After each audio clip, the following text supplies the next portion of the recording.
I'm not in the genre like Erica, and I just love listening to y'all between the songs. Just talk about the whole industry, right? But man, I've been on Turning Around for Me live for so it fixed it just gives me so much peace, like to just know that it is gonna be like, how do y'all write these songs that already speaking to folk like? I can always play. I just start listening to it hard like this. Sooner or later, oh man, how y'all do that? Sometimes I think Andre Crouch said it best. Sometimes when you can sing to yourself, you can sing to others. Yeah. And I was at a place at that time. It was after Nobody Greater. I was traveling. People was like, "How you gonna do that, brother?" And I ain't know. And I was here in Atlanta, and I was driving on 285 and in the middle of an accident. Wow. And when an accident happens, you don't have another exit for like 29,000 miles. Yeah. So I was there.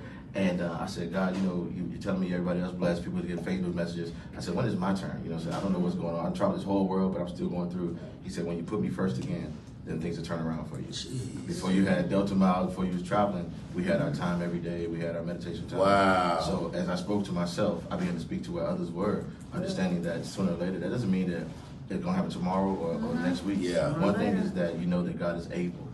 When you realize that he's able, you can rest assured that he's going to make sure in his word. So that's what the song came out of. But I believe that as it spoke to me, it spoke to the world as it became to, people get to hear it. Wow. The more you experience pain, it's something kind of beautiful about pain. It is.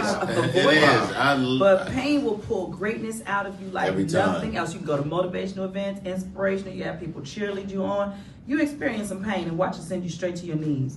And God will teach you things about yourself, about how you got there, about why you're there, and how he will bring you out. But it has to come, you have to come to a point of surrender. And faith. All things are possible to them that believe. That's nothing but the song is faith. Absolutely. You know what I mean? Whether it's Nobody Greater. That's our DNA is faith. It's faith.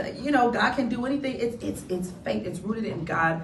I believe you. I believe you over my circumstance. I believe you over my pain. I believe you over what they said, over what I feel about myself. And it just changes everything. And I can attest to that. Griff, the same way we do it is the same way you hear. The same way you press past the things that you've been through in your life. You be like, man, I'm not going to be here forever. I make it funny, but you got, I always say, Erica say, well, how come you haven't done it on stage? It's not funny yet. Like, that means it still hurt. You know what I'm saying? Like, we make it funny when, our tragedy is everybody else's comedy, but we have to have dealt with that tragedy. Like, we just can't say, oh, yeah, I got, like. Ooh, it ain't funny yet. It'll preach. Yeah. Well, you already wrote some Beautiful Pain, so I'm going to be Beautiful Pain is nice. That's a nice title.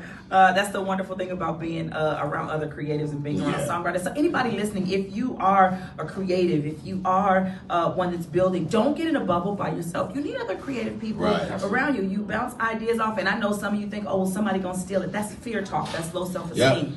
If you are saying, I only don't want friends because of what they're going to take from me, it's not that you don't really want to have friends. You're operating in fear. Yeah. So make sure that you are not operating fear when it comes to your gift, when it comes to what God wants to do through you, opening business, even going to a new church. They may hurt me. So you're not saying I don't want to go to church. Right. I just put fear in front of my desire. So then I tell myself I desire it less. That ain't God. Pastor. Shut up, Greg.